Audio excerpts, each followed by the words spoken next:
L'enfant, écrit par Jules Vallès, lu par Équilivre, livre audio.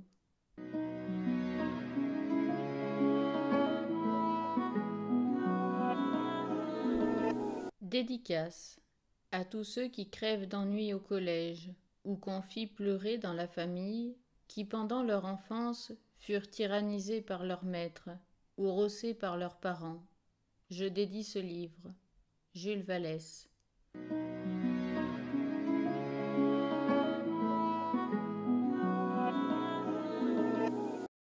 Chapitre 1. Ma mère. Ai-je été nourrie par ma mère? Est-ce une paysanne qui m'a donné son lait? Je n'en sais rien. Quel que soit le sein que j'ai mordu, je ne me rappelle pas une caresse du temps où j'étais tout petit. Je n'ai pas été dorloté, tapoté, baisoté. J'ai été beaucoup fouetté. Ma mère dit qu'il ne faut pas gâter les enfants, et elle me fouette tous les matins. Quand elle n'a pas le temps le matin, c'est pour midi, rarement plus tard que 4 heures. Mademoiselle Balandreau m'y met du suie. C'est une bonne vieille fille, de 50 ans. Elle demeure au-dessous de nous. D'abord elle était contente. Comme elle n'a pas d'horloge, ça lui donnait l'heure. Vlin, vlan, zon, zon. Voilà le petit chose qu'on fouette. Il est temps de faire mon café au lait. Mais un jour que j'avais levé mon paon, parce que ça me cuisait trop, et que je prenais l'air entre deux portes, elle m'a vue. Mon derrière lui a fait pitié. Elle voulait d'abord le montrer à tout le monde, ameuter les voisins autour, mais elle a pensé que ce n'était pas le moyen de le sauver, et elle a inventé autre chose. Lorsqu'elle entend ma mère me dire « Jacques, je vais te fouetter. Madame Vingras, ne vous donnez pas cette peine. Je vais faire ça pour vous. Oh, chère demoiselle, vous êtes trop bonne. » Mademoiselle Balandreau m'emmène, mais au lieu de me fouetter, elle frappe dans ses mains. Moi je crie. Ma mère remercie le soir sa remplaçante. « À votre service, » répond la brave fille, en me glissant un bonbon en cachette. Mon premier souvenir date donc d'une fessée. Mon second est plein d'étonnement et de larmes. C'est au coin d'un feu de fagot, sous le manteau d'une vieille cheminée. Ma mère tricote dans un coin. Une cousine à moi, qui sert de bonne dans la maison pauvre, range sur des planches rongées quelques assiettes de grosse faïence, avec des coques à crête rouge et à queue bleue. Mon père a un couteau à la main et taille un morceau de sapin.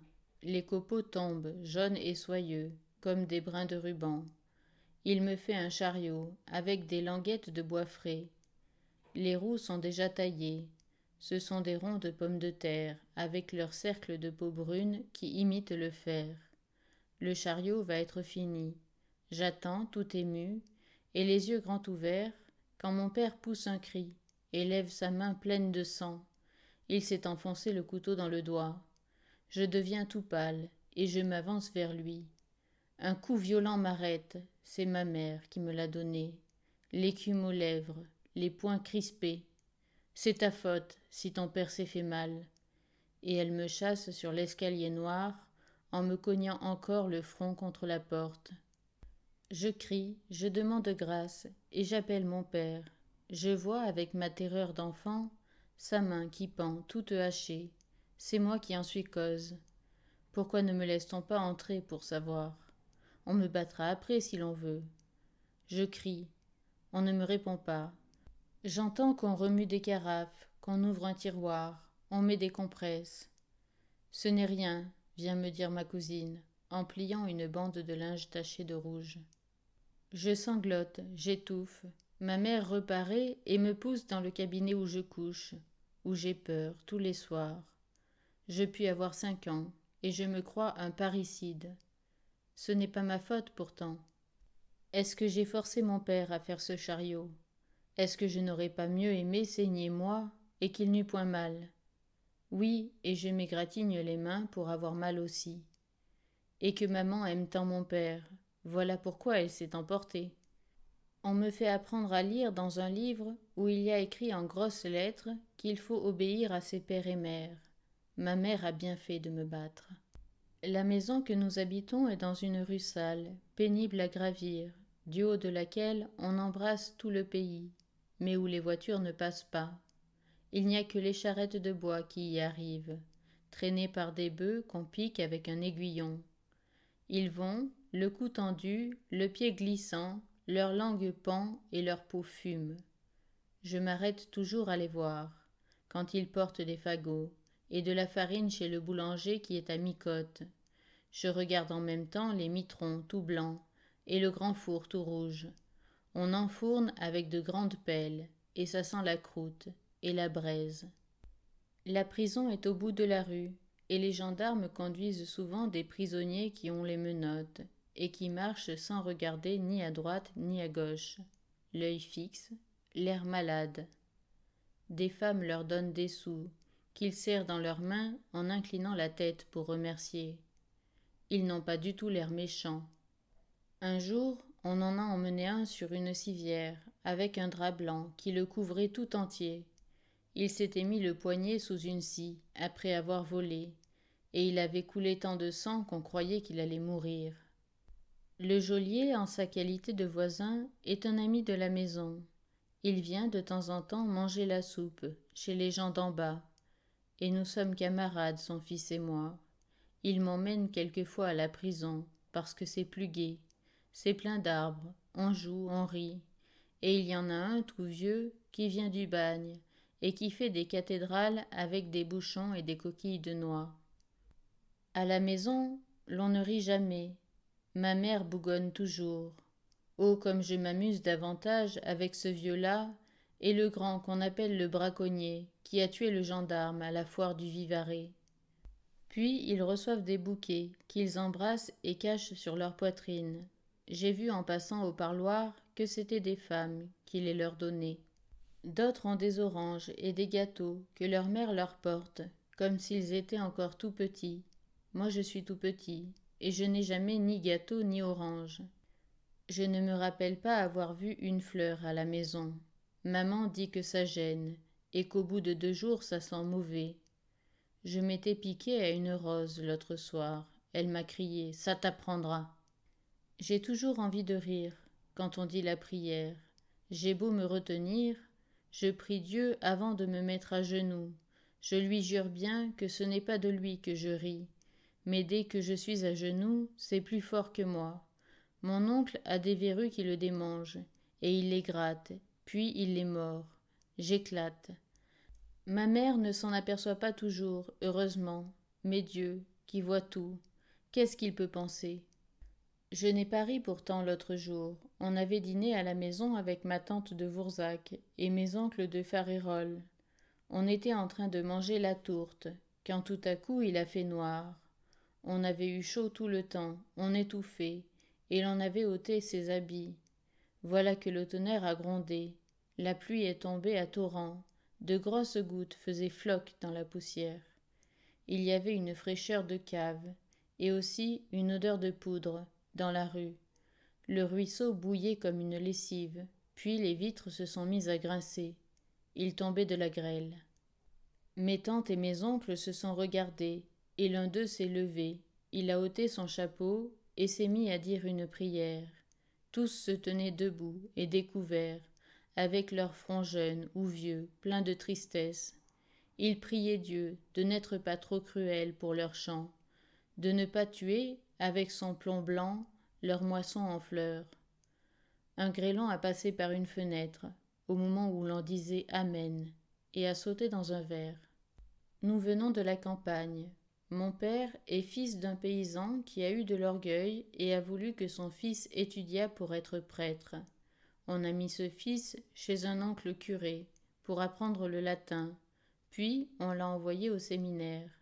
Mon père, celui qui devait être mon père, n'y est pas resté, a voulu être bachelier, arrivé aux honneurs, et s'est installé dans une petite chambre au fond d'une rue noire, d'où il sort, le jour, pour donner quelques leçons à 10 sous l'heure, et où il rentre le soir, pour faire la cour à une paysanne, qui sera ma mère, et qui accomplit pour le moment ses devoirs de nièce dévouée près d'une tante malade.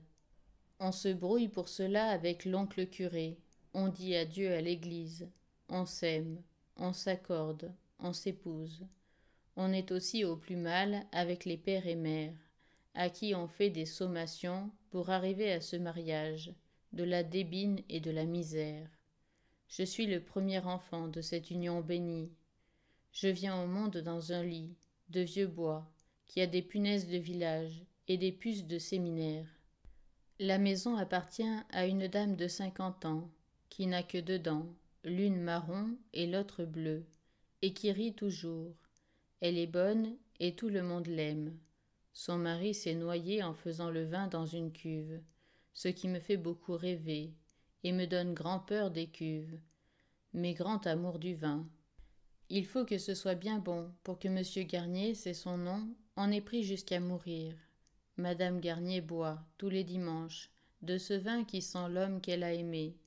Les souliers du mort sont aussi sur une planche, comme 2 chopines vides. On se grise pas mal dans la maison où je demeure. Un abbé qui reste sur notre carré ne sort jamais de table sans avoir les yeux hors de la tête, les joues luisantes, l'oreille en feu. Sa bouche laisse passer un souffle qui sent le fût, et son nez a l'air d'une tomate écorchée. Son bréviaire embaume la matelote. Il a une bonne, mademoiselle Henriette, qu'il regarde de côté quand il a bu. On parle quelquefois d'elle et de lui dans les coins. Au second, Monsieur Grélin. Il est lieutenant des pompiers, et le jour de la Fête-Dieu, il commande sur la place. Monsieur Grélin est architecte, mais on dit qu'il n'y entend rien, que c'est lui qui est cause que le Breuil est toujours plein d'eau, qu'il a coûté 50 000 francs à la ville, et que, sans sa femme, on dit je ne sais quoi de sa femme. Elle est gentille, avec de grands yeux noirs, de petites dents blanches, un peu de moustache sur la lèvre. Elle fait toujours bouffer son jupon et sonner ses talons quand elle marche. Elle a l'accent du Midi, et nous nous amusons à l'imiter quelquefois. On dit qu'elle a des amants.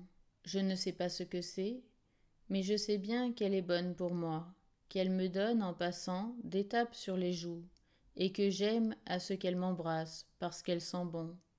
Les gens de la maison ont l'air de l'éviter un peu, mais sans le lui montrer. Vous dites donc qu'elle est bien avec l'adjoint? Oui, oui, au mieux. Ah ah, et ce pauvre Grélin. J'entends cela de temps en temps, et ma mère ajoute des mots que je ne comprends pas. Nous autres, les honnêtes femmes, nous mourons de faim. Celles-là, on leur fourre des places pour leurs maris, des robes pour leurs fêtes. Est-ce que madame Grélin n'est pas honnête? Que fait-elle? Qu'y a-t-il? Pauvre Grélin. Mais Grélin a l'air content, comme tout. Ils sont toujours à donner des caresses et des joujoux à leurs enfants. On ne me donne que des gifles. On ne me parle que de l'enfer.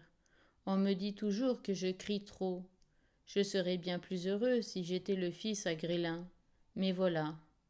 L'adjoint viendrait chez nous quand ma mère serait seule. Ça me serait bien égal à moi. Madame Toulier reste au 3e. Voilà une femme honnête. Madame Toulier vient à la maison, avec son ouvrage, et ma mère, et elle cause des gens d'en bas, des gens de dessus, et aussi des gens de Raphaël, et d'Espélie. Madame Toulier prise, a des poils plein les oreilles, des pieds avec des oignons. Elle est plus honnête que madame Grélin. Elle est plus bête et plus laide aussi. Quel souvenir ai-je encore de ma vie de petit enfant? Je me rappelle que devant la fenêtre, les oiseaux viennent l'hiver picorer dans la neige, que l'été je salis mes culottes dans une cour qui sent mauvais, qu'au fond de la cave, un des locataires engraisse des dindes. On me laisse pétrir des boulettes de son mouillé, avec lesquelles on les bourre, et elles étouffent. Ma grande joie est de les voir suffoquer, devenir bleues. Il paraît que j'aime le bleu. Ma mère apparaît souvent pour me prendre par les oreilles et me caloter. C'est pour mon bien aussi. Plus elle m'arrache de cheveux, plus elle me donne de taloches, et plus je suis persuadée que c'est une bonne mère, et que je suis un enfant ingrat.